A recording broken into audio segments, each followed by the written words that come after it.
Way too many players complain about getting killed for no reason by engineered ships, and with supposedly no way to escape. And they willfully ignore all advice given to help them out. So let's start with the root of the problem, their ship loadout. Alright Triadius, give me a Type 7 trader build. Hang on. Wait. What the fuck? No shields. No armor? No wonder you're all getting fucking blasted in your trade ships. Even my whiskey is strong enough to melt through this piece of shit build. Alright, how about a shielded trader? What? Are you fucking kidding me? 93 megajoules of shields to maximize jump range? The only thing you're going to be jumping to in that piece of shit is the rebuy screen. As much as I love this site, the decision making process behind these loadouts is slightly fucking stupid. Actually, it's very fucking stupid. Loads of newbies probably follow this blindly then have horrible experiences with it. This triggers me.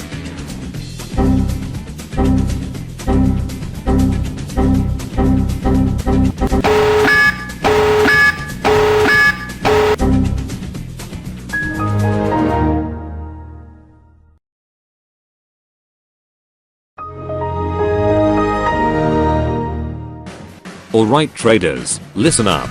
You're about to get good. Here is what you do. First thing to do is sell your weapons. Let's be real here, you are not going to be doing any damage to engineered FDLs and corvettes. So just get rid of that shit and save yourself some power and jump range. Second thing to do is to slap some military grade bulkheads on this thing. Look at that. Nearly 600 armor. Nice. Third thing to do is give yourself a bitchin' power plant. Look at all that free power. We will be using that later to stop you from dying. Fourth thing is to give yourself some top-notch thrusters. Every bit of speed counts, even on this fucking whale of a ship. Obvious FSD upgrade for that sweet jump range. And D-rated life support, because you almost never get your canopy shot out in this thing before you've either escaped or died. Fifth thing to do is to snag that top power distributor. Being able to boost more often means that you'll also survive more often. Sensors are meaningless for traders, so grab D-rated ones for some extra jump range. Now for the optional internals. Fill all of your largest internals up with cargo racks, then do the same for all but one of your second largest slots. Now here's a part that a lot of crybabies find hard to swallow. You're going to equip a 5A shield generator. I know, it's absolutely immersion breaking to sacrifice a tiny amount of credits per hour. But trust me, the worst thing for your credits per hour is a rebuy screen. So you absolutely need this shield to tank some damage. Yes, I know that it only has 183 megajoules of strength, but we are going to jack that up in just a moment. As for the rest of your internals, put cargo racks in. We have a problem here. We've got very weak shields, but a lot of spare power to play with. Whatever shall we do? Oh, would you look at that? There are these weird things called shield boosters that we can equip. Look at that. 219 megajoules with one extra booster. How about another?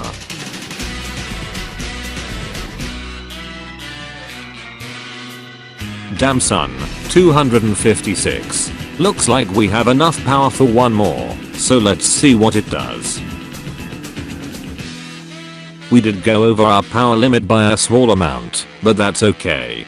Look at that, nearly 300 megajoules of shields and 600 armor on this thing. This is beginning to look good. As for the last one, we don't have enough power for any more boosters, so put a chaff launcher on. Most gankers are gimbal scrubs, or even turret noobs, especially if they're from the 13th Legion, Kappa. So put one of these on to fuck with them, and maximize your chances of survival. Obviously you wouldn't bother equipping it on anything larger than a Type 7, because larger ships are going to get shot, whether they are using one or not. Remember how we went over our power limit? If we disable our cargo hatch, suddenly we have enough power to run everything perfectly. Now, how about a live demonstration of how to survive a gank? For this video, I will be doing a cheeky trade run to Jameson Memorial, consisting of 272 tons of beryllium. Good sized haul for a tanked up freighter. Before you've even undocked, make absolutely sure that you have report crimes turned on. You can access this on your right panel in the functions tab. It will not save you from anything, but it will make life miserable for your attackers in the long run with persistent NPC bounty hunters, and lets other random commanders kill them outside stations with no penalties. Here is the most important tip for flying in and around stations. Never ever exceed 100 meters per second, not even for a split second. Some players like to suicide tiny ships into larger speeding ships, which makes the station destroy them for murder. This is especially common in populated areas like capitals, Founders World, and community goals. People love whining about this on the official forums, and often die repeatedly to the same common tactic. The solution is simply not to speed. Crazy, right? Don't exceed the fucking speed limit and you won't have any fucking problems. Another thing you should do is to monitor your bandwidth by pressing Ctrl B. Anything over 600 means that there are other players in your instance. Some people complain about this being immersion breaking, but it is no different to monitoring flight control traffic to gauge the activity level in an area. Frontier should implement something like that, to be honest. Alright, now that we are out of the station's range, let's boost and jump to our target system.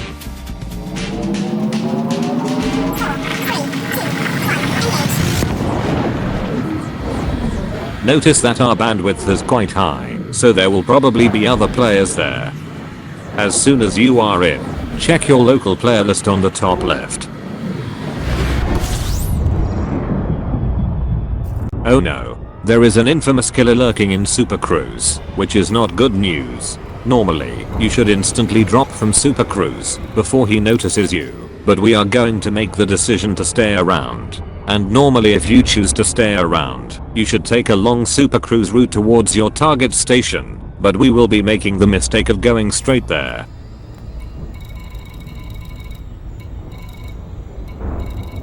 Once you have targeted your station, scroll down and leave another system highlighted before closing the panel. This will come in handy later.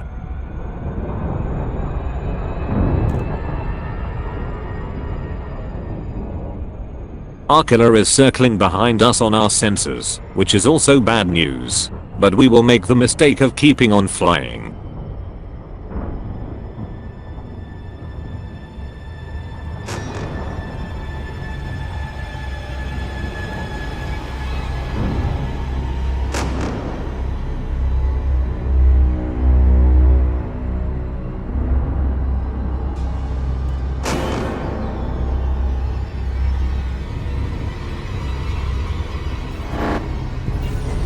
Oh shit. We are being interdicted. He is in a heavily engineered PvP Python with a stupid amount of DPS, and we are in an unmodified Type 7. But we will be okay. I will play out this scenario in parts, then show it in real time, so that you understand exactly what happened. First thing to do is to throttle down and submit to the interdiction.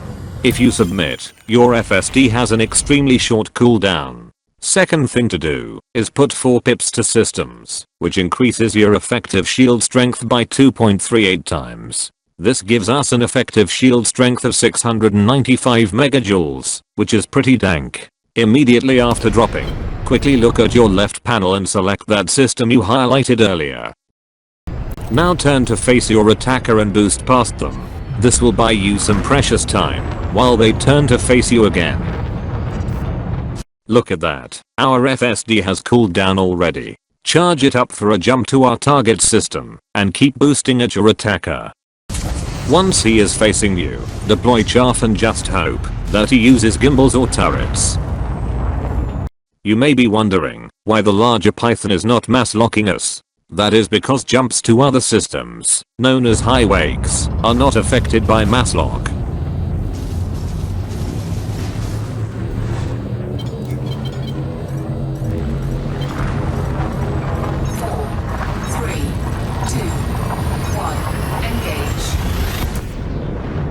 Look at that shit. We escaped a heavily engineered PvP Python in our unmodified Type 7, and we didn't even lose one ring of shields. Now let's rewatch that encounter at full speed.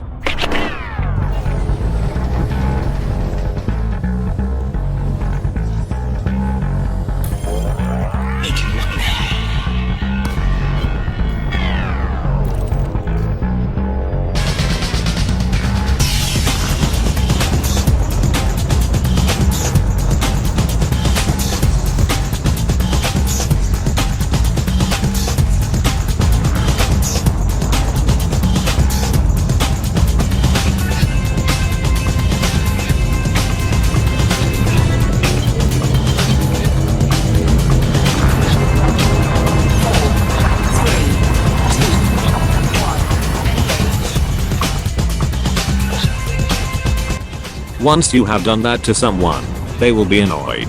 Do it twice to the same person, and they will usually leave you alone after that and go for easier targets. Now that we've covered Super Cruise survival, let's complete our trade run. Remember, never ever go above 100 meters per second, and keep an eye on your contacts list. Resolve as many targets as possible.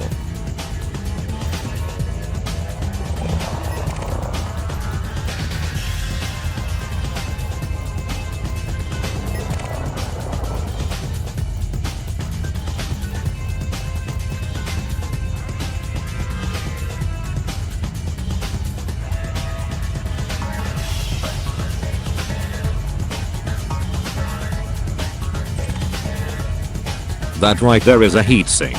Somebody is up to some sneaky shit, but we aren't concerned, because we're a law-abiding citizen.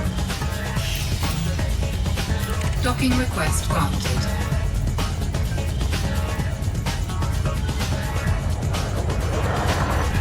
Oh shit, we just got rammed by a suicide winder. Wait, hang on a second. Why isn't the station shooting us? Oh, that's right. We aren't breaking the fucking speed limit. Easy shit. Anyway, that's how you trade in open. Now go out there, buy a freighter, tank it up, keep an eye on your sensors, don't break the fucking speed limit, and trade till your heart's content, while the gankers watch helplessly.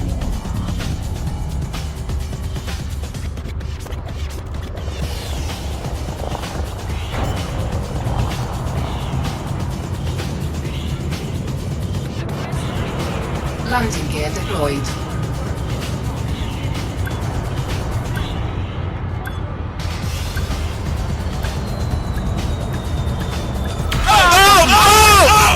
Engines disengaged.